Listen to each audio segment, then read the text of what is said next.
अस्सलाम वालेकुम। चैनल को सब्सक्राइब कीजिए और घंटी के निशान को प्रेस कर दीजिए ताकि नेक्स्ट वीडियो का नोटिफिकेशन आपको बआसानी मिलता रहे। पेशे खिदमत है कहानी मस्कन का 13वां और आखिरी हिस्सा। माजी वो हम दोनों को जहर देने की बात करती है, वो हमें क्या जहर देगी? इससे पहले मैं उसे मार दूंगी, मैंने पुरयकीन लहजे में कहा। मेरी बात सुनकर माजी दहल गई। वो मेरी हटेली तबीयत से अच्छी तरह वाकिफ थी। जो सोच लेती वो करके छोड़ती। तुझे अपनी मरी अम्मा की कसम, तू ऐसा कुछ नहीं करेगी, माजी ने गले लगाते हुए कहा। वो मुझे गले लगाकर बहुत देर तक रोती रही। अच्छा माजी, तुम परेशान मत हो, मैं सोचती हूँ। अभी कॉलेज में दाखिले में 2 महीने बाकी हैं, मैंने माजी को तसल्ली दी। लेकिन फिर मेरी कॉलेज में दाखिले की नौबत न आई। मेरी जिंदगी का रुख ही बदल गया। नायिका सरला देवी ने मेरा बाला ही बाला सौदा कर लिया था। उसने माजी को भी कुछ ना बताया। वो जानती थी कि मैं जिद की पक्की हूँ, किसी सूरत यहाँ के रीतो रिवाज को ना अपनाऊंगी। इसलिए उसने अंदर ही अंदर शहर के एक रईस से मेरा मामला तय कर लिया। मैं उस वक्त 16 साल की थी। मेरे हुस्न के चर्चे पूरे इलाके में थे। कई ऐश परस्त मेरी बोलियां लगा रहे थे। बस मेरी तरफ से सिग्नल की देर थी। लेकिन माजी ने कह दिया था कि अगर ऐसा हुआ तो मैं अपनी जान दे दूंगी। लेकिन उस चिंडाल औरत ने किसी बात की परवाह न की और मुझे सेज पर बिठा दिया। दरवाजे के बाहर मुसल्लाह पहरा था। मैं कमरे से किसी सूरत बाहर नहीं निकल सकती थी और ये सब अचानक हुआ था। मैं मसहरी पर बैठी रो रही थी। मुझे शिद्दत से अपनी असल माँ याद आ रही थी, जिसे मैंने देखा न था। लेकिन माजी ने मेरी माँ आराधना के बारे में इतनी तफसील से बताया था कि वो मेरे सामने मुजस्सम हो गई थी। वो आज जिंदा होती तो मुझे अकेले रोना न पड़ता। तभी किसी ने मेरे सर पर हाथ रखा और एक बारीक सी आवाज़ आई, रोती क्यों है? मैंने सर उठाकर इधर उधर देखा। दरवाजे की तरफ देखा मगर कोई न था।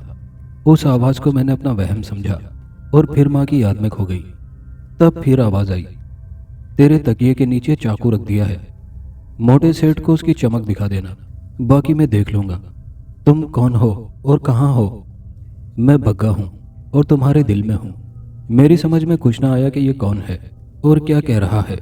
लेकिन जब मैंने तकिए के नीचे हाथ डाला तो मेरे हाथ में एक बड़ा चाकू आ गया। ये एक खटकेदार चाकू था। खटका दबाते ही 6 इंच का चमकदार फल बाहर आ गया। चाकू देखकर यकायक मेरे अंदर जान पड़ गई। उसी वक्त बंद दरवाजे पर आहट हुई। यूं लगा जैसे बंद ताला खोला जा रहा है। चंद लम्हों बाद सियाह मोटी तोंद वाला सेठ अंदर दाखिल हुआ। इतनी देर में मैं हाथ में खुला चाकू लिए उसके इस्तकबाल के लिए तैयार हो चुकी थी। वो मोटी तोंद वाला सेठ अपनी आंखों में जाने कितने ख्वाब सजा अंदर आया था। जब उसने अपने नशावर ख्वाबों की ताबीर खंजर बदस्त दोशीज़ा की शक्ल में देखी तो यकदम उसकी आंखों में अंधेरा भर गया।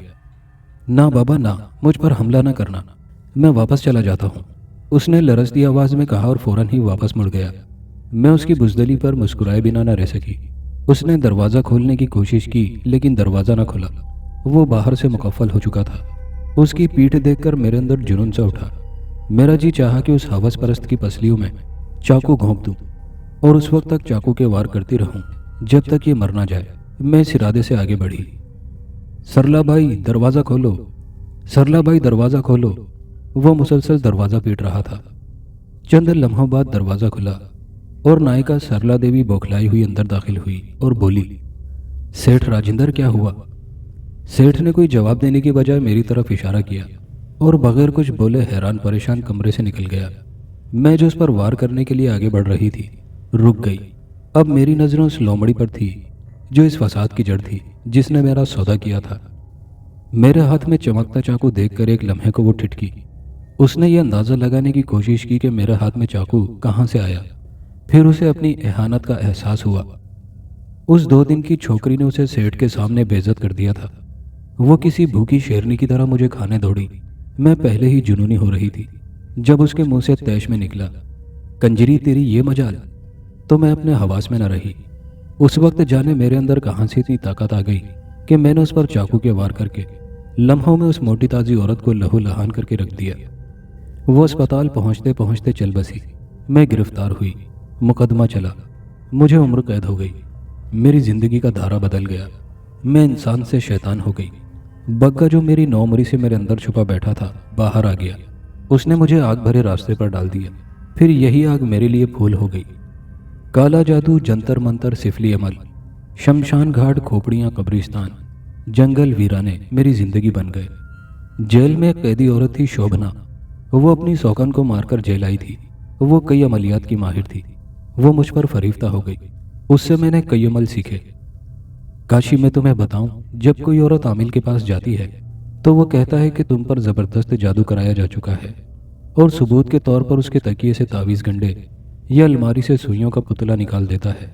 तो ऐसा किसी जादू के जेर असर नहीं होता, बल्कि वो आमिल अपने अमल के जरिए इस तरह की चीज़ों को उसके घर की खुफिया जगहों से निकालकर उसे अपना बेदाम गुलाम बना लेता है। इसी तरह औरतें अपना घर और मर्द अपना सरमाया गवा बैठती हैं। खैर, जब मैं जेल से रिहा हुई तो मैं 30-32 साल की थी। असिस्टेंट जेलर ने जब मुझे आज़ादी की खबर सुनाई तो मैं सोच में पड़ गई कि कहाँ जाऊं। वापस मैं मंडी जाना नहीं चाहती थी। मेरा दिल वहाँ से सदा से बेजार था कि माजी वहाँ ज़रूर थी, जिनसे मुझे शदीद लगाव था, लेकिन पता नहीं वो जिंदा भी हैं या शमशान घाट पहुँच चुकी। इसी उधेड़बुन में थी कि असिस्टेंट जेलर रामपाल ने अजीब बात की। वो मुस्कुराता हुआ बोला, तेरा कोई ठिकाना नहीं है तो मेरे घर चल। कितने दिन के लिए? मैंने उसकी आंखों में आंखें डालकर बेबाकी से पूछा। जब तक तू रहना चाहे, वो बोला। मुझसे शादी करोगे? मैंने उसे हैरत में डालने वाला सवाल किया। नहीं, भूलकर भी नहीं। मेरी बीवी रूठ कर मैके बैठी है। मुझे खाने पीने की तंगी है, तो घर संभाल ले। रामपाल ने साफ गोई से अपने दिल की बात की। देखो जेलर साहब, मुझे तुम्हारे घर रहना मंजूर है, लेकिन ये बात याद रखना कि तुमने सिर्फ घर संभालने की बात की है, आगे पीछे कुछ नहीं। मैंने उसे तंबीह की। ठीक है, रामपाल खुश होकर बोला। मुझे नहीं मालूम कि उसने मेरी बात समझी या नहीं, और अगर समझी तो मुझे सिर्फ कैदी औरत समझा और खुद को जेलर जाना। खैर, मैंने उसका घर संभाल लिया, उसका पूरा ख्याल रखा। कपड़ों की इस्त्री से भोजन परोसने तक कुछ दिन वो मेरे साथ बिल्कुल ठीक रहा, इंसान का बंदा बना रहा। एक दिन सुबह जब वो ड्यूटी पर जाने की तैयारी कर रहा था और मैं उसके कपड़े इस्त्री कर रही थी, तो उसने मुझे अपनी स्त्री समझकर मेरा बाजू पकड़ लिया। वो एक मजबूत जिस्म का कदावर शख्स था। वो अपनी मर्जी कर सकता था, लेकिन मैं सदा की जिद्दी और हटेली थी, अपनी मर्जी की मालिक। मैंने कभी किसी नापसंदीदा मर्द को हाथ पकड़ने की इजाज़त नहीं दी थी, इसीलिए मैं उसके घर में मुआहदा करके आई थी। आज वो घर संभालने की बजाय खुद को संभालने का आरजूमंद था। मैंने उसे अपना अहद याद दिलाया। उसने मेरी बात सुनी अनसुनी कर दी और मनमानी पर उतर आया। मुझ पर जुनून सवार हो गया। मैंने उसके हाथ पर जलती इस्त्री रख दी। उसे शायद मुझसे इस तरह के अमल की तवक्को न थी।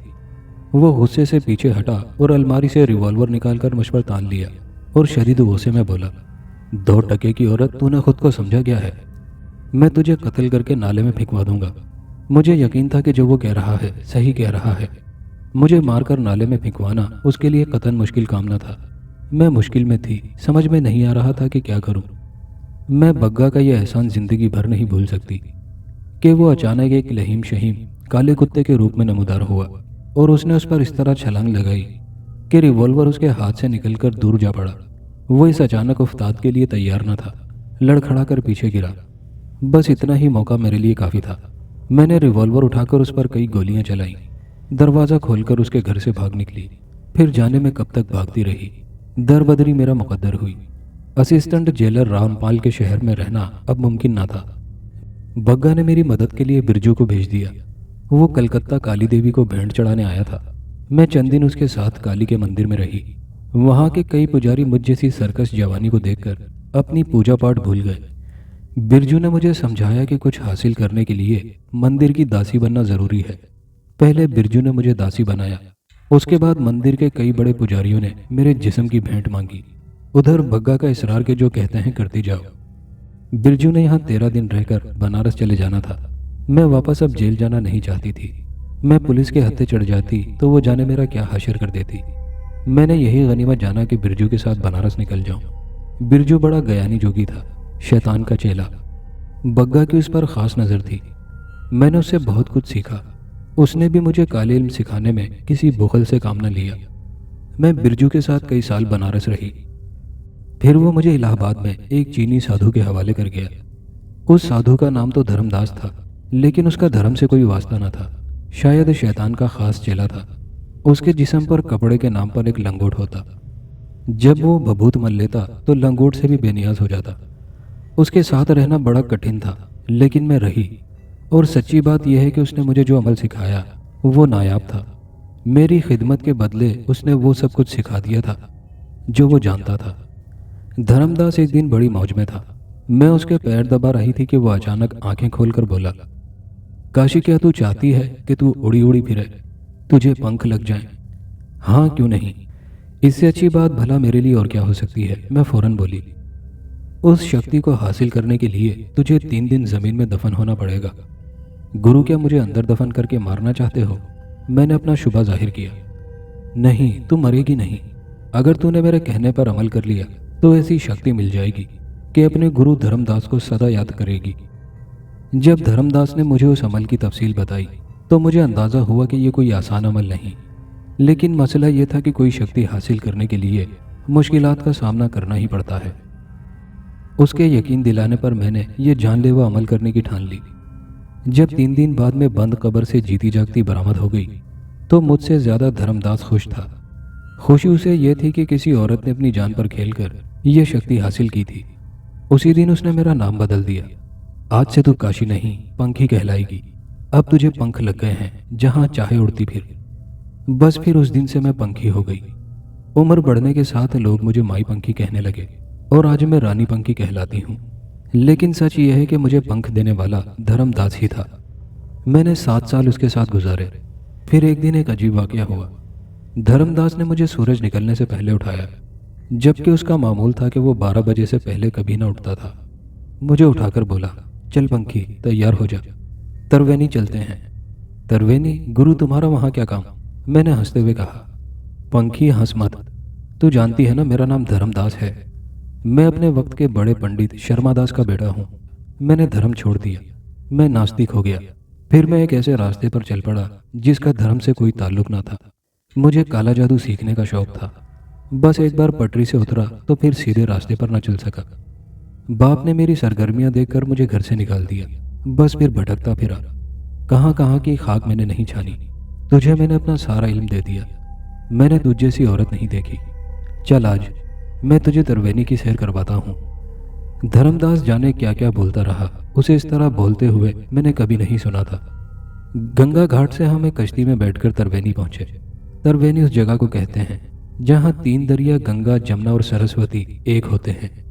उस मकाम पर अजीब नज़ारा होता है। जहाँ गंगा, जमुना, सरस्वती मिलते हैं वहाँ गंगा जमुना को अलग अलग बहते देखा जा सकता है। उन दोनों दरियाओं का रंग अलग है और ये दोनों इस तरह साथ साथ बहते हैं जैसे उनके दरमियान कोई शीशे की दीवार हो। सूरज निकलने वाला था। धर्मदास सर झुकाए कुछ पढ़ने में मसरूफ था। सूरज की पहली किरण के साथ वो कश्ती में खड़ा हुआ। उसने सूरज की तरफ हाथ बांधकर कुछ कहा जो मैं न समझ सकी। उसके बाद उसने एक ऐसा अमल किया जिसकी मुझे हरगिज उम्मीद न थी। उसने गंगा जमुना के संगम पर पानी में छलांग लगा दी। मैं चीखती रह गई लेकिन कोई उसे बचा न सका। तब मैंने इलाहाबाद छोड़ दिया। इलाहाबाद से घूमती घामती मैं आगरा पहुंची। ताजमहल के नज़दीक एक गरीब बस्ती में मैंने अपना मस्कन बना लिया। मेरे पास बहुत कुछ था। मैंने आसपास के इलाके में बहुत जल्द शोहरत पा ली। मैं अब 40 बरस की हो चुकी थी, लेकिन मेरे हुस्न की जौलानी में कोई कमी न आई थी। अब मैं किसी मौजे मारती नदी की तरह थी।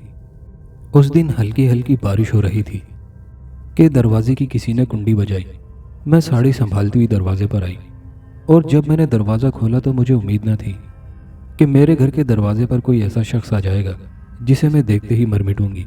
दूसरी तरफ उसे भी अंदाज़ा न था कि जब दरवाज़ा खुलेगा तो कोई पुरकशिश औरत उसके सामने आ जाएगी जिसे वो देखता रह जाएगा। वो शायद मेरे पास ये सोचकर आया था कि कोई उम्र रसीदा खबीस सूरत औरत उसके सामने आएगी। मैं फौरन दरवाज़ा खोलकर एक तरफ हो गई और बोली, अंदर आ जाएं। मेरा लबो लहजा मेरी आवाज़ सुनकर वो मज़ीद परेशान हुआ। उसे ख्याल हुआ कि कहीं वो गलत दरवाजे पर तो नहीं आ गया। उसने किसी कदर झिझकते हुए पूछा, क्या आप पंखी जी हैं? मैं पंखी हूँ, पंखी जी नहीं। मैं मुस्कुराकर अपनी जानलेवा आंखों से एक ख़ास अदा से देखा तो वो मुतासिर हुए बिना न रह सका। वो मेरा हम उम्र था। उसका नाम शाज़ेब था। मैंने ज़िंदगी में बड़े मर्द देखे थे, लेकिन उसकी बात ही और थी। कोई ऐसी बात, कोई ऐसी कशिश कि उसने मेरी रूह तक को असीर कर लिया।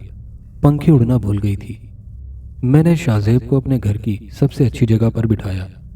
मेरे बस में होता तो अपने दिल के सिंहासन पर उसे बिठा लेती, पर वो एक पढ़ा लिखा सुलझा हुआ कारोबारी शख्स था।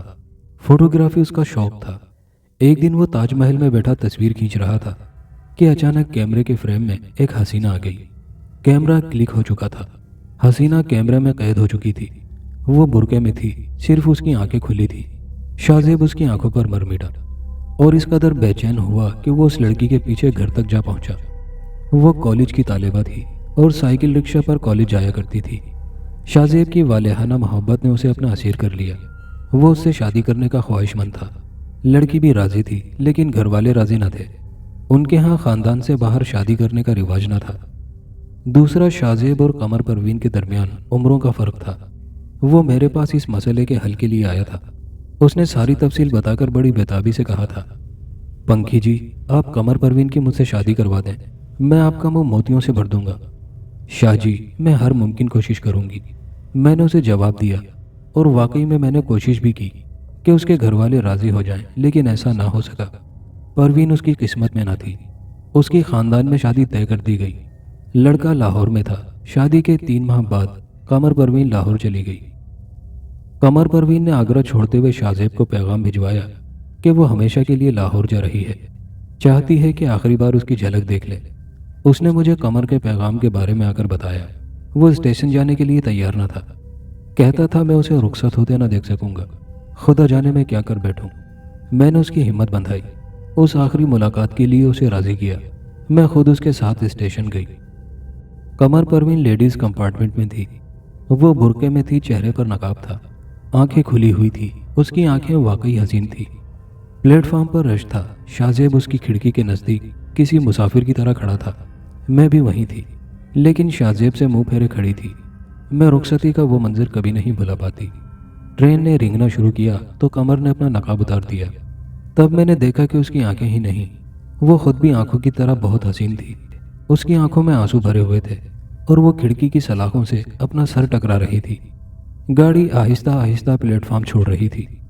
सलाखों से सर टकराते देखकर शाहजेब की हालत खराब हो गई। जाते हुए उसने आखिरी बार शाहजेब की तरफ पलट कर देखा, अपना नाजुक हाथ बाहर निकाल कर हिलाया और आंखों से ओझल हो गई। शाहजेब ने आगे बढ़कर रेलगाड़ी में चढ़ना चाहा, लेकिन मैंने उसका हाथ मजबूती से पकड़ लिया। नहीं शाहजेब। पता नहीं मेरे लहजे में क्या था कि वो ठहर गया। उसकी आंखों में आंसू भरे थे। मैंने अपने साड़ी के पल्लू से उसकी आंसू भरी आंखें साफ की और उसे अपने घर ले आई। उसे किसी तौर करार ना था। मेरा ख्याल था कि वक्त गुजरने के साथ उसे करार आ जाएगा, वो कमर परवीन को भूल जाएगा, लेकिन ऐसा ना हो सका। वक्त गुजरने के साथ उसका गम कम होने की बजाय गहरा होता गया। और फिर एक दिन उसने अजीब फैसला किया। उसने लाहौर जाने की ठान ली। मैंने उसे बहुत समझाया कि उसका लाहौर जाना ठीक ना होगा। कमर की शादी हो चुकी है, तुम अगर वहां जाकर उससे मिलोगे तो उसकी जिंदगी तबाह हो जाएगी। उसे भूल जाना बेहतर है। उसने जवाब में कहा कि वो वहां जाकर कोई ऐसा काम ना करेगा जिससे उसकी जिंदगी बर्बाद हो। बस उसे तसल्ली रहेगी कि उसकी मोहब्बत इस शहर में है। ये मोहब्बत का अजीब रूप था। उसने जिंदगी भर शादी ना करने का और अपनी प्रेमिका का नाम ले लेकर जिए जाने का अहद कर लिया था। मैं पहली नज़र में ही उस पर मर मिटी थी। मुलाकातों के बाद ये मोहब्बत और गहरी होती गई। मैं उसके लिए बेकल हो गई थी। मुझे उस वक्त तक करार न आता जब तक मैं उसकी सूरत न देख लेती। मैंने अपनी मोहब्बत अपने दिल में छुपा कर रखी हुई थी। इजहार करती भी तो उसका क्या फ़ायदा होता। वो तो किसी और के इश्क में सर तपा डूबा हुआ था। डर था कि इजहार के जवाब में वो कहीं नफरत ही ना करने लगे। मैं किसी सूरत उसकी नफरत बर्दाश्त न कर सकती थी। जब उसने अपनी महबूबा के शहर लाहौर जाने का हतमी फैसला कर लिया तो मैंने एक दिन उसका हाथ थामकर कहा, शाहजेब अकेले मत जाना, मैं भी तुम्हारे साथ चलूंगी। मेरी बात सुनकर वो हक्का बक्का रह गया। उसे तवक्को न थी कि मैं उसके साथ लाहौर जाने की फरमाइश करूंगी। वो चंद लम्हे मेरी आंखों में देखता रहा, फिर फैसला कुन अंदाज में बोला, ठीक है चलो, लेकिन एक बात याद रखना, मैंने जिंदगी भर उसकी याद में जलने का फैसला कर लिया है। हाँ मैं जानती हूँ, मैंने नजरें झुकाकर कहा, मैं कभी तुमसे कोई ऐसी चीज़ ना मांगूंगी जो तुम मुझे दे ना सको। बस मैं तुम्हारा साथ चाहती हूँ, तुम्हारी दासी बनकर रहूंगी। शाहजेब ने अपना कारोबार समेटा, सरमाया लाहौर मुंतकिल किया और मैं उसके साथ लाहौर आ गई। उसने मॉडल टाउन में घर खरीद लिया, एक सिनेमा तामीर कर लिया और ज़िंदगी आसूदगी से गुजारने लगा। उसे कोई मुआशी परेशानी ना थी, लेकिन उसका दिल ठिकाने पर न था। उसे ये बात मालूम थी कि कमर परवीन ब्याह कर मॉडल टाउन में आई है लेकिन उसने कभी उसकी खोज लगाने की कोशिश न की थी। दिल में उसकी शक्ल देखने की हसरत थी और उसे यकीन था कि वो एक दिन उसे ज़रूर कहीं नजर आएगी। और फिर हुआ भी ऐसा ही। वो अनारकली में उसे दिखाई दे गई। वो 2-3 खवातीन के साथ थी। शायद उसकी नंदे वगैरह थीं। अगरचे उसका चेहरा ढका हुआ था लेकिन आंखें खुली हुई थी। वो उन आंखों को लाख आंखों के दरमियान पहचान सकता था, लेकिन आज आंखों में पहचान न थी। कमर परवीन ने एक नज़र उसे देखा और बस। उसने चेहरे पर नकाब डाला और तेजी से उसकी नज़रों से ओझल हो गई। शाहजेब ने उसे इशारा न किया, ना पुकारने की कोशिश की और ना ही उसका ताक़ुब किया। जब वो घर आया तो टूटा हुआ था। मुझे ये अंदाज़ा करने में देर न लगी कि आज दीदारे महबूब हुआ है। मैंने पूछा तो उसने हर बात सच बता दी। वो बहुत उदास था। मुझे बहुत देर तक खाली नज़रों से देखता रहा। फिर जाने उसे क्या ख्याल आया, धीरे से बोला, पंखी, क्या वो मुझे भूल गई? मैंने बड़े यकीन से कहा, नहीं शाहजेब, वो तुम्हें नहीं भूली। वो तुम्हें कभी नहीं भूल सकती। लेकिन वो ये ज़रूर चाहती है कि तुम उसे भूल जाओ, अपना घर बसा लो। मैं एक उजड़ा हुआ दयार हूँ। उजड़ा दयार कभी बसता है? वो मुझे बेशक भूल जाए, मैं उसे कभी नहीं भूलूंगा, उसने फैसलाकुन अंदाज में कहा। सच्ची बात यह थी कि मैं चाहती थी कि वो कमर परवीन को भूल जाए, मेरा हो जाए। मैं उसके लिए मुसलमान होने को तैयार थी। ये जादू टूना अमलियात सब त्याग देना चाहती थी। मैं फूल बनकर उसके कदमों में निछावर होना चाहती थी। जब मैं उससे अपने दिल की बात कहती तो वो मेरी बात सुनकर फीकी हंसी हंस देता। इस मोहब्बत के 100 रूप हैं। एक वो भी मोहब्बत थी जो कमर और शाहजेब के दरमियान थी। वो एक दूसरे की चाहत में गुम थे। ये और बात कि उनका मिलाप न हो सका, इसके बावजूद वो उसे भूलने को तैयार न था। एक तरफ मेरी मोहब्बत थी जो 100% एकतरफा थी, लेकिन मैं उसे भूलने पर राजी न थी। शाहजेब को अपने दिल पर इख्तियार न था, न मुझे अपने मन पर। फिर जाने क्या हुआ, ऐसा मेरे बढ़ते इसरार पर हुआ या खुद उसका दिल उचाट हो गया। एक दिन उसने लाहौर छोड़ने का फैसला कर लिया। वो चाहता था कि मॉडल टाउन का मकान मेरे नाम कर दे, लेकिन मैंने मना कर दिया। मैं छोटे इलाके में रहना चाहती थी। तब उसने मुझे गड़ी शाहू में घर दिलवाया। फिर वो अपना घर और सिनेमा फरोख्त करके लाहौर छोड़ गया। रुखसत होते वक्त मैंने उससे पूछा, कहाँ जाओगे शाहजेब? उसने टूटे हुए लहजे में कहा, पता नहीं। क्या मैं तुम्हें याद रहूंगी? मैंने उसकी आंखों में देखते हुए पूछा। उसने जवाब देने के लिए अपने होंठ खोले, फिर जाने क्या सोचकर उसने अपने लब सी लिए और वो बगैर कुछ कहे रुखसत हो गया। मैं उसे कभी नहीं भूल पाई। आज भी वो मेरे दिल में किसी कसक की तरह मौजूद है। वो मेरी पहली और आखिरी मोहब्बत था। मैंने बरसों उसकी राह देखी।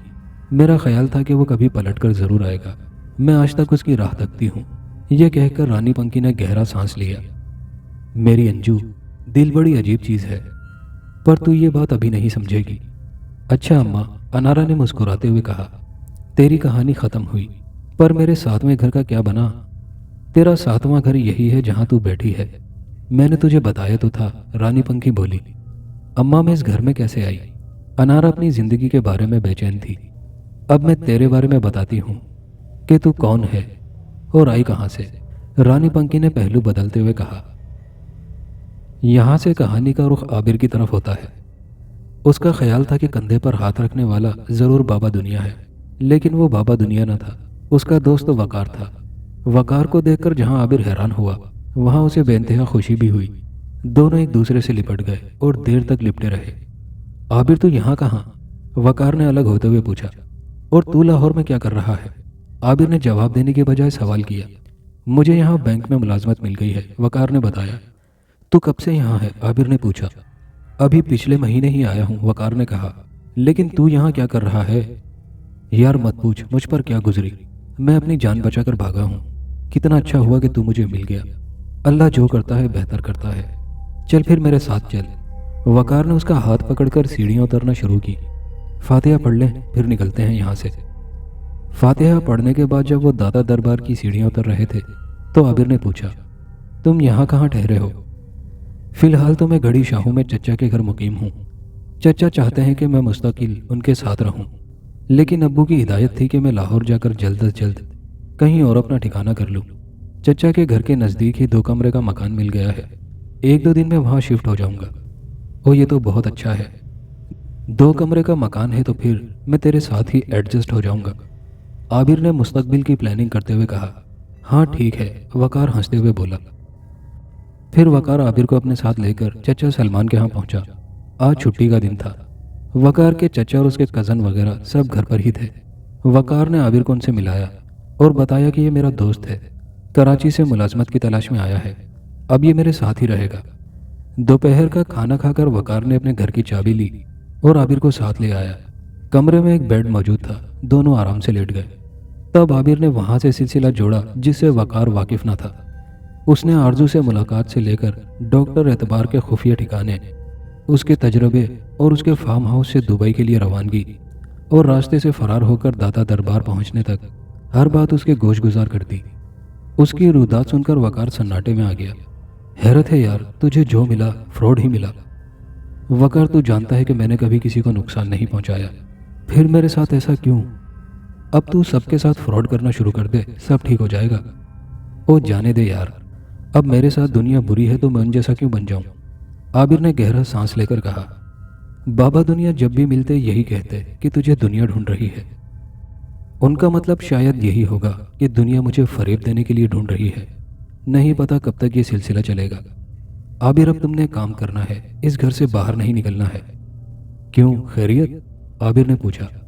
डॉक्टर एतबार के गुर्गे तुम्हें ढूंढते फिर रहे होंगे।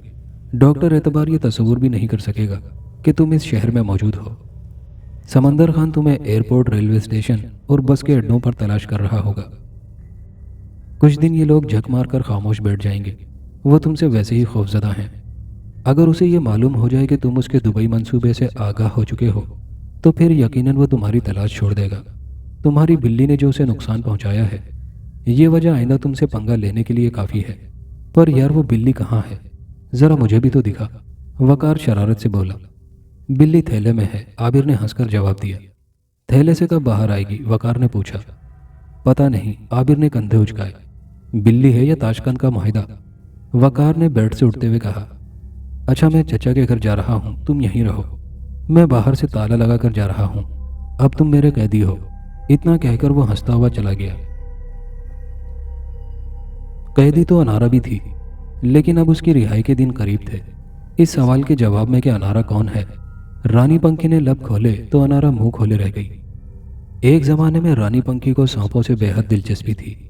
ठट्ठा के नवाह में एक सपेरा बख्शू खान उसके पास आया करता था। वो काला जादू सीखने के चक्कर में उसका चेला बन गया था। सांपों के बारे में बख्शू का इल्म बहुत गहरा था। रानी पंखी को अपने अमल के लिए मखसूस सांप दरकार थे। बाहिमी दिलचस्पी ने दोनों को एक दूसरे की ज़रूरत बना दिया था। बख्शू 2-3 माह के बाद ठट्ठा से लाहौर के चक्कर लगाता रहता था। वो उसके लिए अंदरूनी सिंध से नायाब सांप पकड़ कर लाता। रानी पंखी उन इंतहाई जहरीले सांपों को खाकर चिल्ले काटा करती। एक बार बख्शू आया तो उसके पास नायाब सांप तो था ही, साथ ही एक 5 साल की बच्ची भी थी। रानी पंखी सांप को भूलकर उस बच्ची को देखने लगी। सांवली सलोनी उस लड़की में इतनी कशिश थी कि वो उस पर से नजरें न हटा सकी। रानी पंखी को इस कदर महवियत से उस लड़की को देखते देखकर बख्शू बोला, माई खैर तो है? बख्शू, तूने इसे कहाँ से पकड़ा? रानी पंखी ने पूछा। माई, सांप के बारे में पूछती हो या इस छोकरी के? छोकरी के बारे में पूछ रही हूँ, रानी पंखी ने गंभीर लहजे में कहा। ये चंद महीने पहले मुझे गोट के बाहर रोती मिली थी। मैं इसे अपनी झोली में डाल लाया। इसे अपने नाम के अलावा और कुछ नहीं मालूम। अपना नाम अनारा बताती है। ये बलूंगड़ी मुझे अच्छी लगी है, बोल क्या दूं इसका? रानी पंखी ने अनारा का हाथ पकड़कर अपने करीब कर लिया। माई, तुम्हें अच्छी तरह पता है कि मैं क्या चाहता हूँ। बख्शू हंसकर बोला। नहीं, मुझे नहीं पता तू क्या चाहता है। जरा फिर से कह, रानी पंखी ने कहा। मुझे सोना बनाने की तरकीब बता दे। बख्शू ने अपनी ख्वाहिश फौरन दोहरा दी। अच्छा, रानी पंखी ने अनारा को देखा। तूने इसकी कम कीमत लगाई, ये सोने से भी महंगी है। चल, सौदा तय हुआ, तुझे सोना बनाना सिखा दूंगी। तुम्हारी बड़ी मेहरबानी माई, बख्शू ने रानी पंखी के पांव पकड़कर कहा। अनारा पर अब मेरा कोई हक न रहा। बख्शू, इस बात को भूलना नहीं, रानी पंखी ने तंबीही अंदाज में कहा। रानी पंखी ने अनारा के एवज बख्शू को सोना बनाने की तरकीब सिखा दी, लेकिन वो जानती थी कि जो इस चमकती चीज़ के फेर में पड़ जाता है वो बर्बाद होकर रहता है। बख्शू नुस्खा कीमिया लेकर गया तो फिर वापस न पलटा।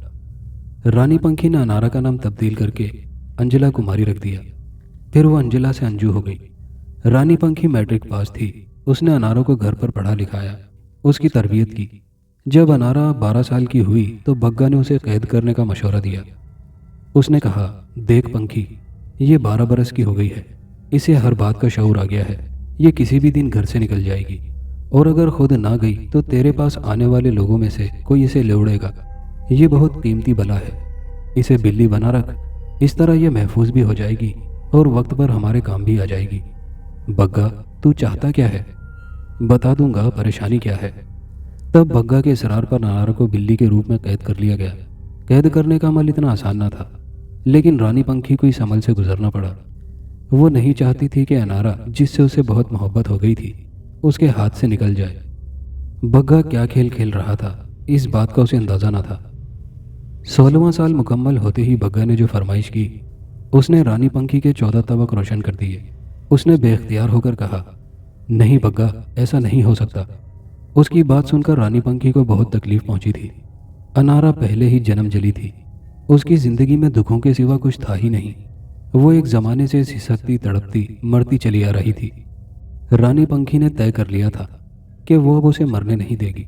वो 6 बार मर चुकी थी, अब 7वीं बार मौत फिर उसके ताकुब में थी।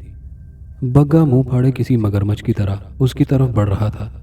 रानी पंखी के साथ अब वो अनारा का भी दुश्मन हो गया था। आबिर को वकार के घर में कयाम पजीर हुए 8 रोज हो चुके थे। वकार चचा के घर से उस 2 कमरे के मकान में मुंतकिल हो चुका था। वकार ने अब उसकी कैद ख़त्म करके गली मोहल्ले में नकलो हरकत की इजाज़त दे दी थी। वैसे भी उसे अंदाज़ा था ये मोहल्ला डॉक्टर एतबार की रेंज से बहुत दूर था, लिहाजा ख़तरा कोई ना था, बस एहतियात जारी थी। इस घर में दोनों कमरे आगे पीछे थे। पिछले कमरे में आबिर रिहाइश पजीर था। एक रात वकार की अचानक आँख खुली तो उसने आबिर के कमरे की लाइट रोशन देखी। उसकी समझ में न आया कि आबिर इतनी रात गए लाइट जलाकर क्या कर रहा है। वो उठकर उसके कमरे की तरफ बढ़ा। अभी वो दरवाजे पर ही पहुंचा था कि ठिठक कर रुक गया। सामने आबिर बेड पर दराज गहरी नींद में था और उसके पहलू में काले मुंह की सफ़ेद बिल्ली हाथ पैर ढीले छोड़े आंखें बंद किए लेटी थी। दरवाजे पर किसी की मौजूदगी का एहसास होते ही वो बिल्ली उठ बैठी। उसने एक नज़र वकार को देखा और बेड से फर्श पर छलांग लगाई और तेजी से दौड़ती हुई कमरे से निकल गई। बिल्ली को अपनी तरफ बढ़ते देखकर वकार फौरन एक तरफ को हो गया। उसने बिल्ली को अपने कमरे से बाहर सहन में जाते देखा था। काले मुंह की सफ़ेद बिल्ली को देखकर वकार को पुख्ता यकीन हो गया कि आबिर ने जो कहा सच कहा था। उसने तेजी से आगे बढ़कर आबिर को झंझोड़ डाला। आबिर एकदम घबरा कर उठा। वकार को अपने कमरे में पाकर उसे गुमान हुआ कि जरूर कोई गड़बड़ हो गई है। वकार, क्या हुआ? आबिर ने वकार के चेहरे पर हवाइयां उड़ते देखकर कहा। वकार ने जब काले मुंह की सफ़ेद बिल्ली के बारे में तफसील से बताया तो आबिर ने फौरन पूछा, तुझे कोई नुकसान तो नहीं पहुंचाया? नहीं, वकार ने कुछ सोचते हुए कहा। यार एक बात मैं तुझे बता दूं कि वो बिल्ली नहीं है। अबे फिर क्या शेरनी है? आबिर ने पूछा। नहीं, वो बिल्ली नहीं, बला है, वकार ने इंकिशाफ फरमाया। ये अंदाज़ा उसने उस वक्त लगाया जब वो बिल्ला आबिर के साथ बेसुध अंदाज में लेटा हुआ था। ओ यार, तेरी रिसर्च का शुक्रिया, मैं ये अंदाज़ा नहीं लगा पाया। वैसे मैंने एक आध बार ही देखा, और वो भी छलांगे मारते हुए। क्या इस वक्त तुमने उसे नहीं देखा? वकार ने सवाल किया। नहीं, तुम मुझे ना उठाते तो मैं सुबह ही उठता, आबिर बोला।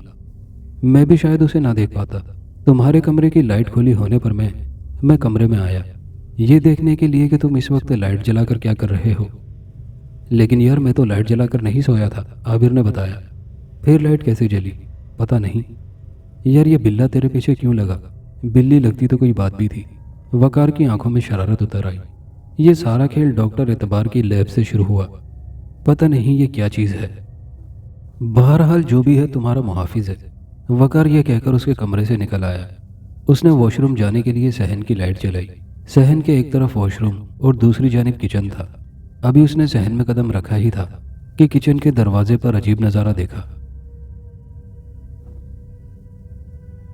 अभी रानी पंखी इसी उधेड़बुन में थी कि बग्गा की तकलीफ दे फरमाइश का क्या जवाब दे कि कालिया पहुंची। रानी पंखी समझी कि वो उसका खून लेने आई है, लेकिन उसके हाथ में प्याला नहीं था। वो इस वक्त खून की भेंट लेने नहीं आई, बग्गा का पैगाम लेकर आई थी। हाँ बोल, क्या कहने आई है? रानी पंखी ने सवाल किया। बग्गा ने अंजू के बारे में कुछ कहा था, तूने जवाब नहीं दिया, काली ने सवाल किया। मैं जवाब सोच रही हूँ। अब जवाब देने का वक्त गुजर गया, बग्गा ने हुक्म दिया है कि अंजू को फौरन आज़ाद कर दे और आज से 13वें दिन अमावस की रात उसकी बलि चढ़ाने के लिए तैयार कर ले। और ये बात अच्छी तरह अपने भेजे में बिठा ले कि बग्गा अंजू की हर सूरत भेंट लेकर रहेगा। तुझे बग्गा पर उसे कुर्बान करना होगा। मेरी बात क्या तूने अच्छी तरह समझ ली? अगर मैं अंजू की भेंट देने से इनकार कर दूं तो? रानी पंखी ने सर उठाया। तो क्यों तबाह बर्बाद होना चाहती है? आखिर तू चाहती क्या है? तुझे हर काम में नहीं कहने की आदत क्यों है? काली ने अपने मुंह से बाहर निकली सुर्ख जुबान हिलाई। बग्गा से पूछना कि उसे गलत काम कराने की आदत क्यों है? भेंट लेना उसका हक है। आखिर उसने अंजू का भेंट बाला बनने का इतने बरस इंतजार जो किया है। काली बोली। उसने ये बात मुझसे छुपा रखी है। अगर वो अपना इरादा मुझ पर पहले जाहिर कर देता तो मैं अंजू को घर में रखती ही नहीं, उसे कब का आज़ाद कर देती। अब कर दे आज़ाद, बग्गा खुद ये चाहता है। हाँ, मैं उसे आज़ाद कर दूंगी, लेकिन उसे भेंट चढ़ाने के लिए नहीं। मैं अपनी अंजू को कभी कुर्बान नहीं होने दूंगी। तो फिर अपनी कुर्बानी की तैयारी कर ले। काली ने एक और पत्ता फेंका। हाँ, मैं खुद कुर्बान हो जाऊंगी, लेकिन अपनी अंजू को बलि चढ़ने से बचा लूंगी। तो फिर मैं बग्गा को तेरी तरफ से ये पैगाम दे दूं कि तू उसकी रानी बनने के लिए तैयार है? काली ने अपनी सुर्ख आंखों से देखते हुए पूछा। हाँ जा, अब दफा हो जा, रानी पंखी ने गुलूगीर आवाज में कहा। और उसने मनहूस सूरत काली की तरफ से मुंह फेर लिया। रानी पंखी के मुंह फेरते ही काली वहां से गायब हो गई। अचानक रानी पंखी को चीख सुनाई दी। ये चीख यकीनन अनारा की थी। रानी पंखी घबराकर कमरे की तरफ भागी। जब वो कमरे में पहुंची तो अनारा को चीख चीख कर रोते पाया। वो बेड पर उसके साथ बैठ गई और उसे खुद से लिपटाते हुए बोली, क्या हुआ अंजू? रानी पंखी को करीब पाकर वो जोर जोर से रोने लगी। रानी पंखी ने उसे रोने दिया। वो उसके रेशमी बालों में हाथ फेरती रही। जब अनारा की सिसकियां कम हुई तो रानी पंखी ने उसका चेहरा उठाकर अपनी तरफ किया और बोली, मेरे होते हुए तुझे रोने की जरूरत नहीं, मुझे बता क्या हुआ। अम्मा, मैंने काली की सारी बातें सुन ली हैं। अनारा ने उसके कंधे पर सर रखते हुए कहा। अम्मा, अगर बग्गा मेरी भेंट मांग रहा है तो मुझे उसकी भेंट चढ़ जाने दे। मैं तो युग युग कुर्बान होती आ रही हूँ। अब एक बलि और सही, तो अपने आप को बर्बाद न कर, जबरदस्ती की रानी ना बन। नहीं मेरी अंजू, तू परेशान मत हो। रानी पंखी ने अनारा का आंसुओं से भीगा चेहरा अपने हाथों में लेते हुए कहा, मैंने तुझे पाल पोस कर इसलिए 16 साल का नहीं किया कि तेरी बलि दे सकूं। मैं मिट जाऊंगी, लेकिन तुझ पर आँच नहीं आने दूंगी। अब मैं तेरी आंख में आंसू ना देखूं। मुझे वो करने दे जो मैं चाहती हूँ। देखती हूँ कि वो कहाँ है। अम्मा, कौन कहाँ है? अनारा ने खुद को संभालते हुए कहा। तेरी जिंदगी का साथी, रानी पंखी कुछ सोचते हुए बोली। मुझे लगता है वो कहीं आसपास ही मौजूद है। हाय सच अम्मा, अनारा एकदम खिल उठी। अम्मा जल्दी पता कर, मेरे भाग जगाने वाला कहाँ है? पता करती हूँ। रानी पंखी अनारा के बेड से उठती हुई बोली, अंजू चल बाहर आ जा, पहले तुझे बिल्ली के रूप से आज़ादी दिलाऊं। अम्मा तू कितनी अच्छी है। जो फैसला तूने मुझे बचाने के लिए किया है, शायद मेरी सगी माँ भी ऐसा ना करती। अंजू, इस बारे में कुछ नहीं कह सकती कि तेरी सगी माँ क्या करती, लेकिन इतना ज़रूर है कि बग्गा की रानी बनने का फैसला मैंने दिल से नहीं किया। तुझे जन्मजली को सुख भरी जिंदगी मिल जाए, इस एहसास के साथ मैं नया जीवन काट लूंगी। चल बाहर आ जा, रानी पंखी ने कमरे से निकलते हुए कहा। अनारा उसके साथ ही बाहर सहन में आ गई। रानी पंखी ने बावर्ची खाने की तरफ बढ़ते हुए कहा, मैं हवन करती हूँ, जब तक तू स्नान करके आ जा। अच्छा अम्मा, ये कहकर अनारा गुसल खाने की तरफ बढ़ गई। रानी पंखी ने बावर्ची खाने में जाकर चूल्हा जलाया। फिर उसने गर्म राख चूल्हे से निकालकर एल्युमिनियम के बड़े प्याले में भर दी और बाहर सहन में आ गई। उसने सहन के दरमियान प्याले से इस तरह राख गिराई कि एक हिसार सा बन गया। उसके बाद उसने राख और जलते कोयले उस हिसार में डाले और 4-5 जलती हुई लकड़ियां हिसार में रख दी। इस तरह हवन तैयार हो गया। इतने में अनारा गुसल करके बाहर आ गई। नहाने के बाद उसके हुस्न में मजीद निखार आ गया था। रानी पंखी उसे तहसीन आमेज नज़रों से देख रही थी। यही तो उम्र थी जब उस पर जवानी टूटकर बरसी थी।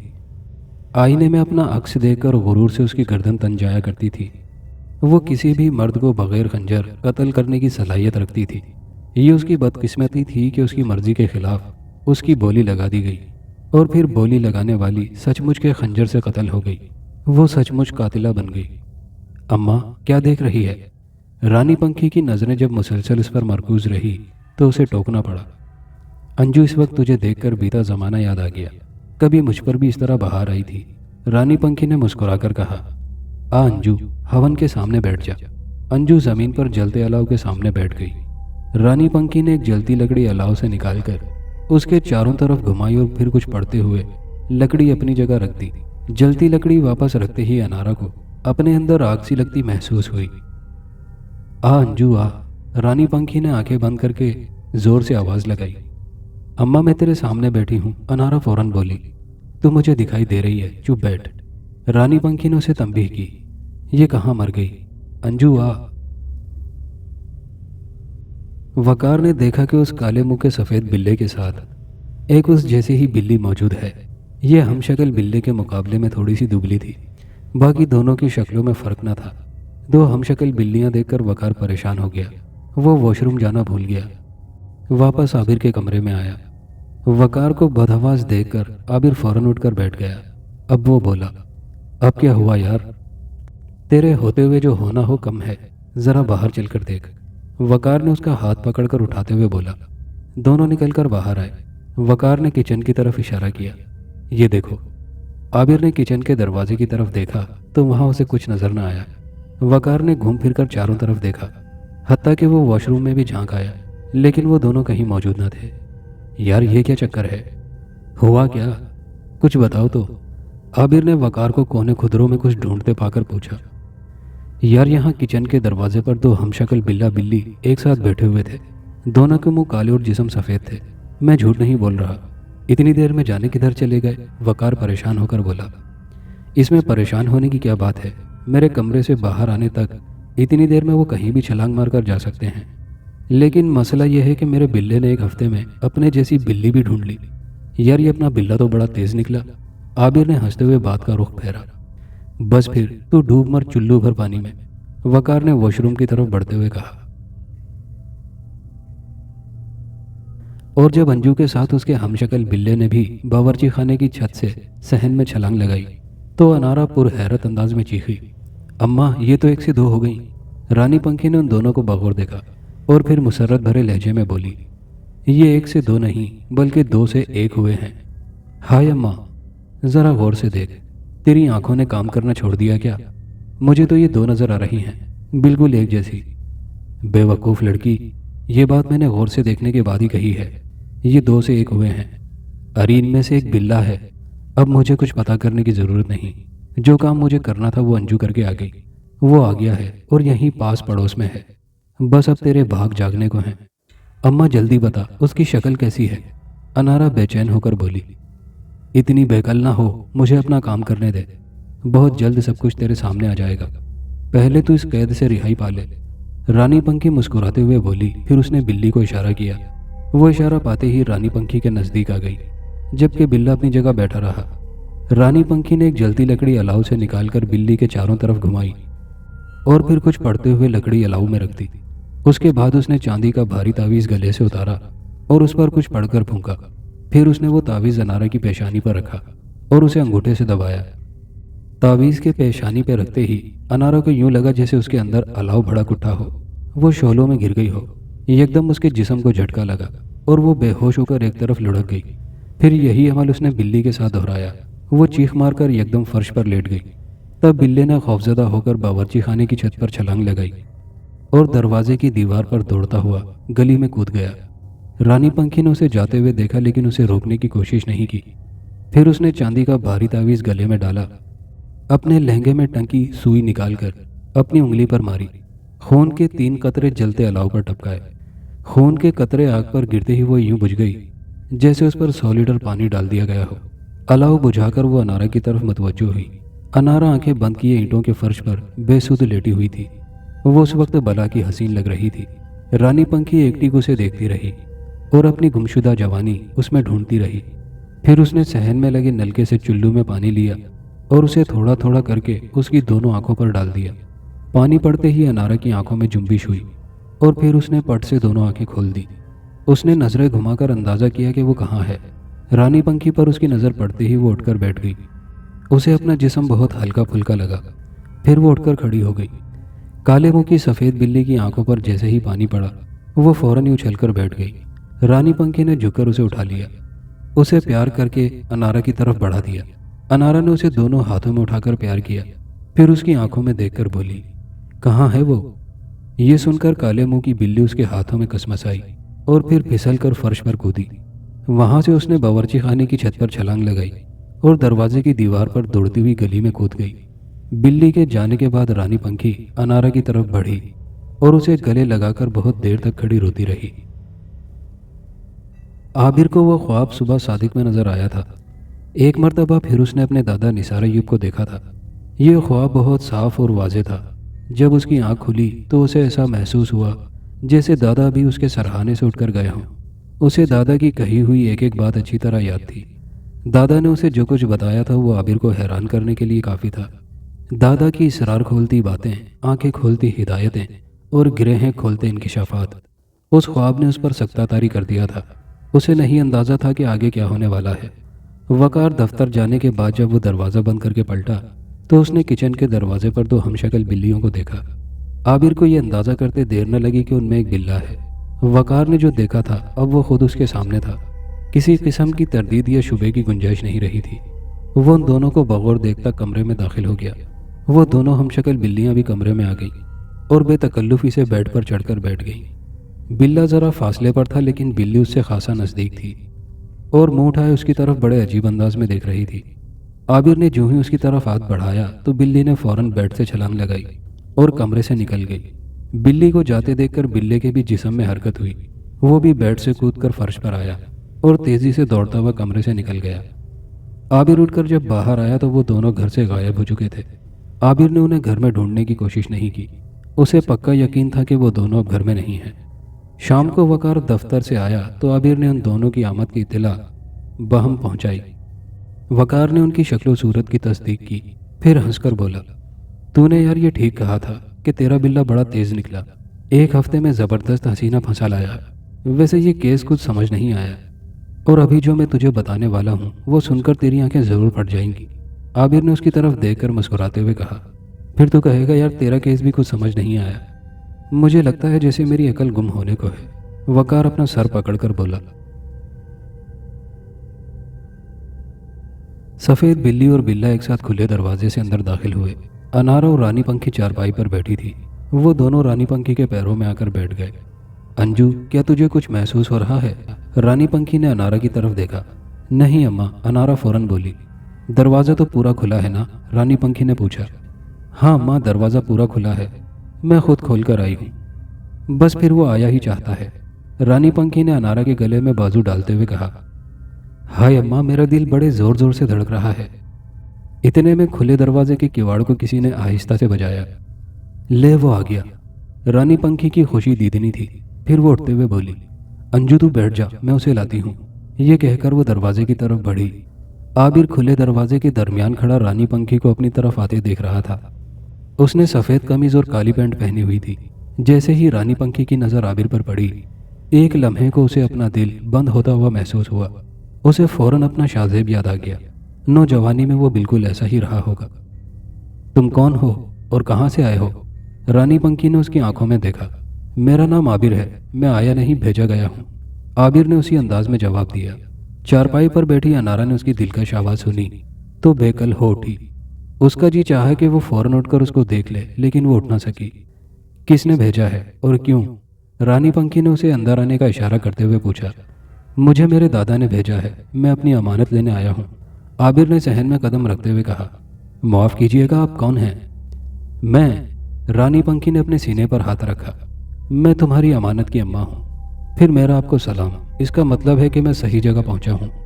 आबिर आहिस्ता आहिस्ता रानी पंखी के साथ कदम उठा रहा था और साथ ही वो इस खिजा रसीदा घर का जायज़ा ले रहा था। हाँ, तुम ठीक जगह पहुँचे हो। मुझे तुम्हारा बेचैनी से इंतज़ार था। रानी पंखी ने यह कहकर उसे रुकने का इशारा किया और आवाज़ लगाई, अंजू आओ। अंजू तेज़ी से उठी। वो उस वक्त काले ब्लाउज और सफ़ेद साड़ी में थी। उसने साड़ी का पल्लू सर पर रखा और नज़रें झुकाए रानी पंखी के पीछे आ खड़ी हो गई।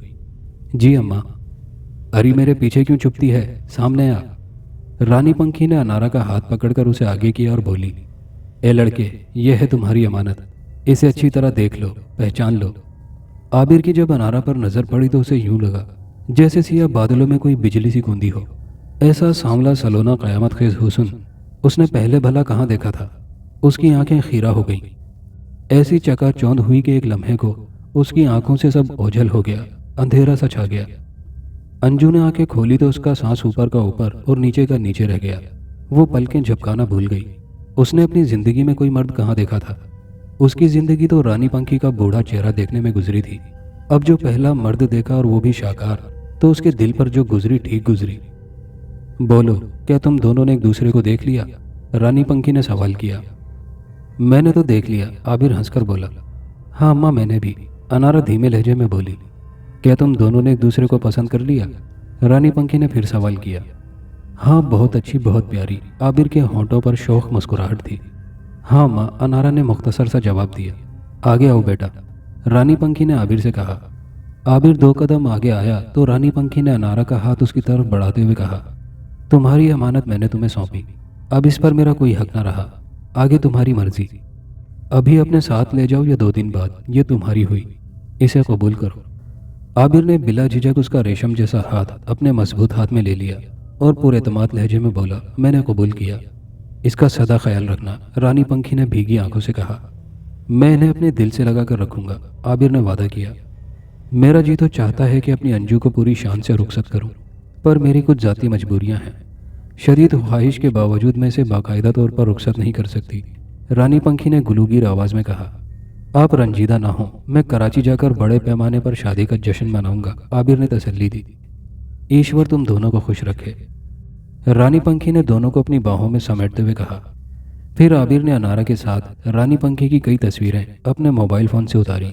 उसके बाद उसने रानी पंखी से कहा, यूँ तो इस वक्त भी मैं इन्हें अपने साथ ले जा सकता हूँ, लेकिन 2 दिन मुझे मिल जाएं तो मैं इन्हें यहाँ से सीधा एयरपोर्ट ले जाऊँगा। ये तो बहुत अच्छा होगा, इस तरह 2 दिन और अंजू मेरे साथ रह लेगी, रानी पंखी खुश होते हुए बोली।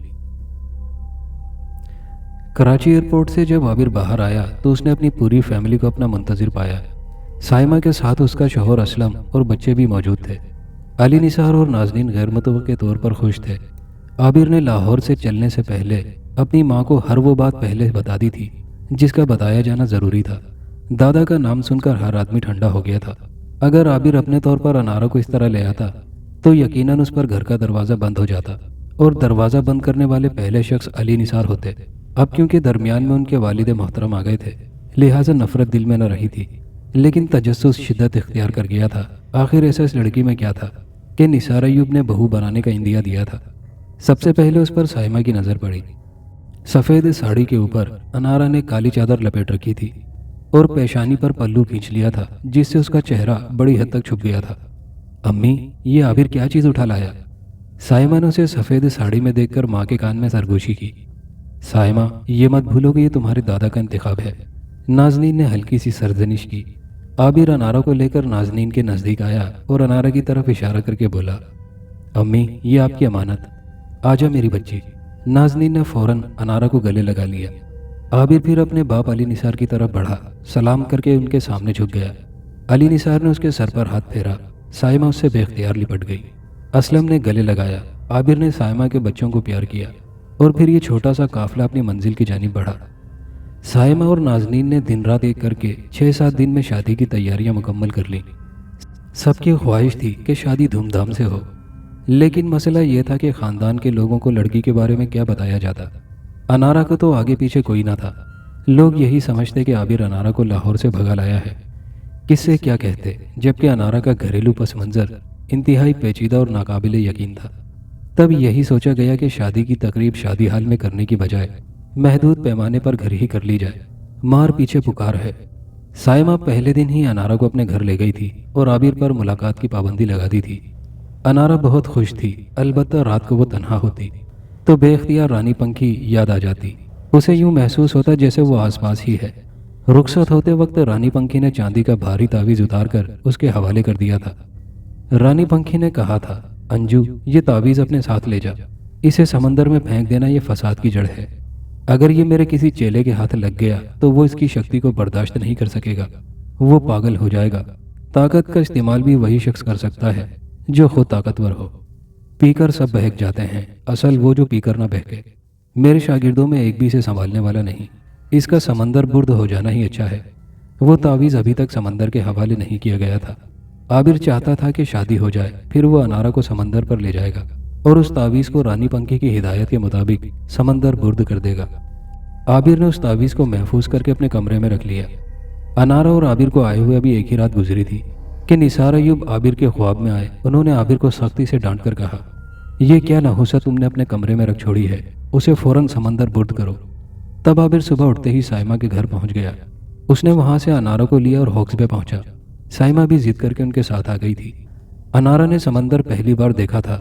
समंदर की वसअत और उठती हुई लहरों के शोर ने उसे गुमसुम सा कर दिया था। अभी वो किनारे पर ही थे कि समंदर की एक छोटी सी लहर ने अनारा के हसीन पांव छुए तो वो बेख्तियार आबिर से लिपट गई। साइमा ने हंसते हुए तंबीह की, ना भाई ना, इधर सेंसर मौजूद है, ज़रा इसका ख्याल रखें। अनारा जिस बेख्तियार अंदाज में आबिर के करीब हुई थी, उससे कहीं ज़्यादा तेज़ी से वो उसे अलग हुई। उसके सांवले सलोने चेहरे पर शर्म की घटा छा गई। तब आबिर ने अपनी पैंट की जेब से निकालकर चांदी के उस तावीज़ को एक नज़र देखा। वो खासा भारी था। पता नहीं ये वज़न चांदी का था या उसके अंदर कोई भारी चीज़ मौजूद थी। रानी पंखी ने हिदायत दी थी कि उसे पूरी ताकत से समंदर में फेंका जाए। ये समंदर में जितना दूर जाकर गिरेगा अच्छा है। समंदर के हवाले करने के बाद वहाँ ठहरना नहीं। आबिर उसे मुट्ठी में दबाकर समंदर की तरफ आगे बढ़ा तो साइमा ने पीछे से आवाज़ लगाई, आबिर आगे जाने की क्या ज़रूरत है, यहीं से फेंक दो। आप ही थोड़ा सा आगे जाकर फेंक देता हूँ, परेशान मत हो, आबिर ने कहा। अभी वो थोड़ा सा ही आगे गया था कि उसे अपनी मुट्ठी गर्म होने का एहसास हुआ। वो तावीज़ ठंडा महसूस होने की बजाय आहिस्ता आहिस्ता गर्म होता जा रहा था। आबिर को खतरा लाहक हुआ कि कहीं तावीज़ अचानक इतना गर्म न हो जाए कि उसे हाथ से छोड़ना पड़े। तब वो 2 कदम पीछे हटा और पूरी ताकत से 2 कदम आगे बढ़कर क्रिकेट की बॉल की तरह समंदर में फेंक दिया और उस पर नजरें जमा दी। चंद सेकंड तक वो फिजा में जाता दिखाई दिया, फिर अचानक गायब हो गया। आबिर देखता रहा कि वो अब समंदर में गिरे कि तब गिरे, लेकिन वो तावीज़ उसे पानी में गिरता हुआ दिखाई न दिया। इस बात की तायद साइमा और अनारा ने भी की। उन दोनों ने भी तावीज़ को समंदर में गिरते ना देखा था। फिर वो तीनों रानी पंखी की हिदायत के मुताबिक समंदर पर ना रुके, फौरन वहां से चले आए। 7वें दिन शादी थी। साइमा अनारा को ब्यूटी पार्लर से तैयार करवा कर घर ले आई थी। घर में ही निकाह का इंतजाम किया गया था। अली निसार और आबिर निकाह ख्वाह का इंतजार कर रहे थे। निकाह ख्वाह था कि आके ही नहीं दे रहा था। दादा ने कहा था कि इस लड़की का निकाह बाबा काशिफ पढ़ाएंगे और उन्हीं के हाथों ये मुसलमान होगी। ये बाबा काशिफ कौन थे, कहाँ से आएंगे, कब आएंगे, किसी को कुछ मालूम न था। लेकिन आबिर को पक्का यकीन था कि अगर दादा ने कहा है तो फिर बाबा काशिफ जरूर आएंगे। अगरचे दादा की हिदायत मुबहम थी, लेकिन कोई नहीं जानता था कि बाबा काशिफ को निकाह का दिन, वक्त और घर का पता कैसे मालूम होगा। आबिर सोचता था कि उसे अनारा के बारे में भी तो कुछ न पता था। दादा की निशानदही पर वो रानी पंखी के घर गया था। वहाँ सब कुछ इतनी आसानी से हो गया था कि वो हैरतज़दा रह गया था। उसे वहाँ जाकर एहसास हुआ था कि रानी पंखी जाने कब से उसकी मुंतजिर थी। जिस तरह दादा ने उसे अनारा की एक झलक दिखाई थी, रानी पंखी को भी उन्होंने उसकी शक्ल दिखा दी हो। बहरहाल जो भी हुआ हो, आबिर को अनारा के हुसूल में कोई दिक्कत पेश नहीं आई थी। उस वक्त आबिर दुल्हा बना अपने घर के ड्राइंग रूम में बैठा था। अली निसार बेचैनी से टहल रहे थे। वो आबिर से कई बार तस्दीक कर चुके थे कि आखिर निसार अय्यूब के असल अल्फाज क्या थे, और आबिर उन्हें कई बार बता चुका था कि दादा ने किन लफ्ज़ों में बाबा काशिफ का जिक्र किया था। इंतज़ार जब हद से बढ़ा और बाबा काशिफ की आमद ना हुई तो उन्होंने घर के लोगों से मशवरा किया कि क्यों ना बाहर से किसी निकाह ख्वाह को लाकर निकाह पढ़वा दिया जाए। जब पूरा घर इस बात पर मुत्तफिक हो गया और साइमा का शोहर असलम निकाह ख्वाह को लाने चल दिया तो अचानक खुले दरवाजे से बाबा दुनिया दाखिल हुए और फिर बगैर कहीं रुके ड्राइंग रूम में आ गए। उन्होंने बुलंद आवाज़ में सलाम किया। आबिर की जब उन पर नज़र पड़ी तो हैरान रह गया। बाबा आप? तूने एक दिन हमसे हमारा नाम पूछा था, हमने नहीं बताया था। हमसे घर चलने की फरमाइश की थी, हम नहीं आए थे। आज तेरी ये दोनों ख्वाहिशें पूरी हो गई। बेचैन क्यों होता है? हम अपना नाम भी बताए देते हैं। हमारा नाम काशिफ है। बाबा काशिफ? आबिर एकदम खुशी से चीखा। बाबा काशिफ की आमद के साथ ही इंतज़ार की कोफ्त में मुब्तला घराना खुशी से सरशार हो गया। हर शख्स का चेहरा मुसर्रत से खिल उठा, यहाँ तक कि अनारा का चेहरा भी जगमगाने लगा। बस फिर आनन फानन निकाह की तकरीब का आगाज़ हुआ। बाबा काशिफ ने अनारा को कलमा पढ़ाकर मुसलमान किया। उसका इस्लामी नाम दादा की हिदायत के मुताबिक अंजू मारा रखा गया। फिर बाबा काशिफ ने अंजू मारा उर्फ अंजू को आबिर निसार के अकद में दे दिया। निकाह के बाद अली निसार ने खूबसूरत प्लेट में बहुत अदब से बाबा काशिफ को छुहारे पेश किए। उन्होंने एक छुहारा उठाया, थोड़ा सा खाया, फिर उस छुहारे को आबिर को खिलाते हुए बोले, हम ना कहते थे कि दुनिया तुझे ढूंढ रही है, बिल आखिर दुनिया ने तुझे ढूंढ ही लिया। अंजू मारा तेरी दुनिया है, इसका ख्याल रखना। अब हम चलते हैं। बाबा आपका बहुत शुक्रिया, आबिर खड़े होते हुए बोला। बाबा आपका बड़ा करम, आपकी बड़ी इनायत, अली निसार ममनून लहजे में बोले। बाबा हमने कुछ नहीं किया, ये किया धरा मुजाहिद का है, प्रोफेसर मुजाहिद का। हम तो उसके हुक्म पर चले आए, वरना हम कहाँ और निकाह ख्वानी कहाँ। इतना कहकर वो ये जा और वो जा। बाबा काशिफ जिस तरह अचानक आए थे उसी तेजी से वापस चले गए। आज मरण व्रत का 21वां दिन था। अंजू के रुखसत होते ही रानी पंखी ने मरण व्रत रख लिया था। 21 दिन से उसने कुछ नहीं खाया पिया था। ऐसा उसने बग्गा की हिदायत के मुताबिक किया था। जिंदगी का खात्मा तो कोई मुश्किल काम न था, लेकिन आत्महत्या या खुदकुशी से बग्गा को कुछ हासिल न होता। बग्गा तक पहुंचने और उसकी रानी बनने के लिए मरण व्रत रखना बहुत जरूरी था। ऐसा रोजा जिसमें कुछ खाए पिए बगैर मौत से हमकिनार हुआ जाए। यह मरण व्रत रानी पंखी ने अंजू की जिंदगी बचाने के लिए रखा था। उसने अपनी जिंदगी की कुर्बानी देकर अंजू को बलि देने से बचा लिया था। जिंदगी देना शायद इतना मुश्किल काम ना होता, लेकिन इस मौत के पीछे जिस अजियत से दो चार होना था, उसे कबूल करके रानी पंखी ने वाकई अंजू से अपनी मोहब्बत का सबूत दिया था। अजरा डेविड, जिसे रानी पंखी सुरीली कहती थी, व्रत के पहले दिन से ही रानी पंखी के पास मौजूद थी। शुरू के चंद दिनों तो रानी पंखी चलती फिरती रही थी, फिर आहिस्ता आहिस्ता उसने चारपाई पकड़ना शुरू की। जब तक कि उसके जिस्म में जान रही वो उठती बैठती रही। फिर एक वक्त आया कि वो उठने बैठने से माजूर हो गई। अब उसकी पीठ मुस्तकिल चारपाई से लग गई थी, लेकिन उसका दिमाग काम कर रहा था। उसने आखिरी दिनों में कुछ बोलना कम कर दिया था, लेकिन जब भी बोलती थी माजी का कोई वर्क खोलती थी। अजरा उसका दिल बहलाने के लिए उसे गाने सुनाती रहती थी। रानी पंखी को उसकी आवाज़ बहुत पसंद थी। आवाज़ ही नहीं, वो ज़ाती तौर पर भी उसको बहुत पसंद थी। इसीलिए उसने 250-300 चेले चांटों शागिर्दों में से अपने आखिरी दिनों के लिए अजरा का इंतखाब किया था। उन 21 दिनों में रानी पंखी ने अपना पूरा माजी खोलकर रख दिया था। अजरा ने महसूस किया कि वो शाहजेब को जर्रा भर भी नहीं भूली थी। ये वो शख्स था जो कमर परवीन के इश्क में फना हो चुका था, और उसने रानी पंखी को कभी धोखे में न रखा था। लेकिन बुरा हो इस मोहब्बत का जिसकी आंखें नहीं होती। कोई कहीं भी किसी पर भी आशिक हो सकता है। सो रानी पंखी उस पर मर मिटी थी, और ऐसी मिटी थी कि अब मिट्टी होने को आई थी, लेकिन उसकी सांसों में अब भी वो बसा था। जुबान पर उसका नाम था, आंखों में उसकी तस्वीर थी, और हमा वक्त वो उसकी राह तकती थी। रानी पंखी को जब अजरा एक नामालूम कर्ब में मुब्तला देखती तो बेख्तियार उसका जी चाहता कि वो कहीं से शाहजेब को पकड़ लाए और रानी पंखी के सामने एक ला खड़ा करे, लेकिन वो बेबस थी, बस अपना दिल महसूस कर रह जाती। एक दिन उसने अजरा का हाथ थाम कर अजीब बात की, ऐसी बात जिसकी अजरा को उम्मीद न थी। उसने कहा, देख अजरा, मैंने जो जिंदगी गुजारी है उसकी हैसियत खेल तमाशे से ज्यादा नहीं। आज पछतावे के नाग मुझे डसते हैं, लेकिन अब मैं इतनी आगे जा चुकी हूँ कि वापसी मुमकिन नहीं। तू अभी जवान है, मेरी मान, वापस पलट जा। कल के पछतावे से आज का संभलना अच्छा। अपने गार्ड की उंगली थाम ले, इस काली दुनिया में अंधेरे के सिवा कुछ नहीं। इतना कहकर रानी पंखी ने अपनी आंखें मूंद ली थी। बहुत देर तक उसकी आंखों से आंसू बहते रहे थे। शायद ये पछतावे के आंसू थे। उसी लम्हे अजरा डेविड ने सोच लिया था कि वो काली दुनिया को छोड़ देगी, शैतान परस्ती से तौबा कर लेगी और अपने आलमाइटी गार्ड की उंगली थाम लेगी। मरण व्रत के 21वें दिन रानी पंखी ने वसीयत की, सुन अजरा, मेरी सुरीली, मेरी बात गौर से सुन।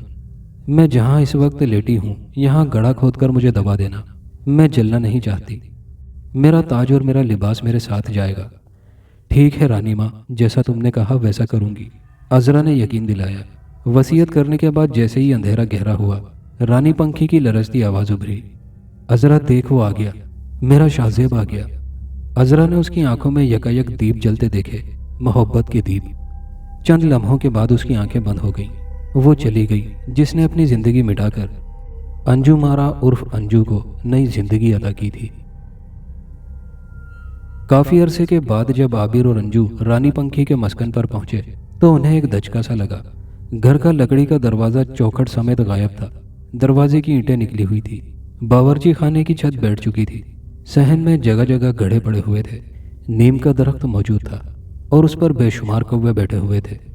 कब्रिस्तान वाली दीवार का एक हिस्सा गिर चुका था। टूटी हुई दीवार की ईंटें रानी पंखी की कब्र पर पड़ी थी। घर में बेशुमार कुत्ते बिल्लियां लौट रहे थे।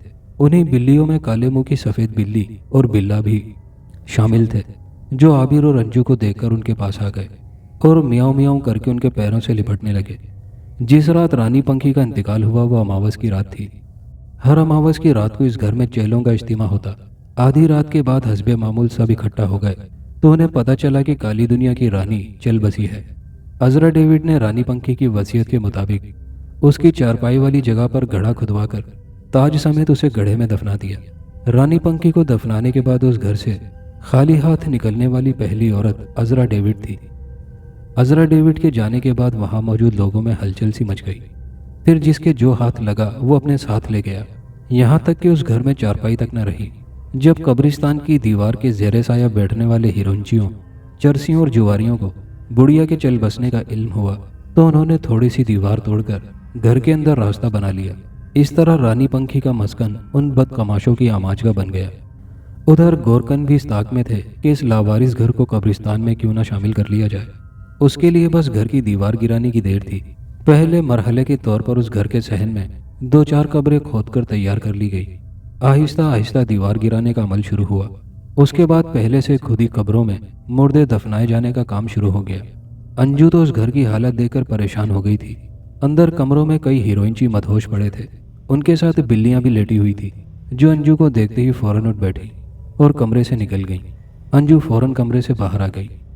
ये वो मस्कन था जहां अंजू ने रानी पंखी के साथ अच्छा बुरा वक्त गुजारा था। अपनी कैद के दिन याद आए, रानी पंखी की मोहब्बतें याद आईं। उसकी ज़ात पर रानी पंखी ने कैसा एहसान अजीम किया था, वो इस एहसान को कभी नहीं भूल सकती थी। उसकी आज़ादी की खातिर रानी पंखी ने बग्गा की रानी बनने का नाखुशगवार फैसला ले लिया था। रानी पंखी ने उसे हर बात बता दी थी। उसे ये भी बता दिया था कि उसके जाने के बाद वो मरण व्रत रखेगी और मरने के बाद इसी घर में चारपाई वाली जगह पर दफन होगी। अंजू ने सहन में खड़े होकर आबिर का हाथ थाम लिया। फिर उसने चारपाई की जगह का तयन किया और आंखें बंद करके दिल ही दिल में बोली, अम्मा तू कहाँ है? मेरी अंजू, मैं यहाँ हूँ। यकदम आवाज़ आई। अंजू ने देखा कि एक बहुत हसीन औरत जर्क बर्क लिबास पहने, सर पर जगमगाता ताज सजाए एक तख्त पर बैठी है और उसकी आंखों से आंसू जारी हैं। वो रानी पंखी थी। फिर आंसुओं ने जैसे उसके अंदर आग लगा दी। वो शोलों में घिरी नजर आई। अंजू ने घबरा कर आंखें खोली तो वो मंजर गायब हो गया। क्या आपने अम्मा को देखा? अंजू ने आबिर से पूछा। नहीं, आबिर ने हैरान होकर कहा। कहाँ हैं वो रानी बन चुकी हैं। ऐसी रानी जिसकी आंखें आंसुओं से भरी थी। ये कहकर अंजू खुद भी रो पड़ी और फिर रोते हुए बोली, आओ आबिर चलें। आबिर ने उसके बाजू पर हाथ रखा और उस खंडर मस्कन के खंडर दरवाजे की तरफ बढ़ा। तब पीछे से मियाओं की आवाज़ आई। दोनों ने बैक वक्त पीछे मुड़कर देखा। काले मुंह की सफ़ेद बिल्ली और बिल्ला दोनों पुरशौक निगाहों से उन्हें देख रहे थे। आबिर ने बिल्ली और अंजू ने बिल्ले को उठा लिया और रानी पंखी के वीरान मस्कन से बाहर आए। दोस्तों, यहाँ कहानी का इख्तिताम हुआ। उम्मीद करता हूँ ये कहानी आपको ज़रूर पसंद आई होगी। इस कहानी से मुताल्लिक कमेंट बॉक्स में अपनी राय का इजहार ज़रूर कीजिएगा और अगर अभी तक आपने हमारा चैनल सब्सक्राइब नहीं किया तो चैनल सब्सक्राइब कर लीजिए। शुक्रिया।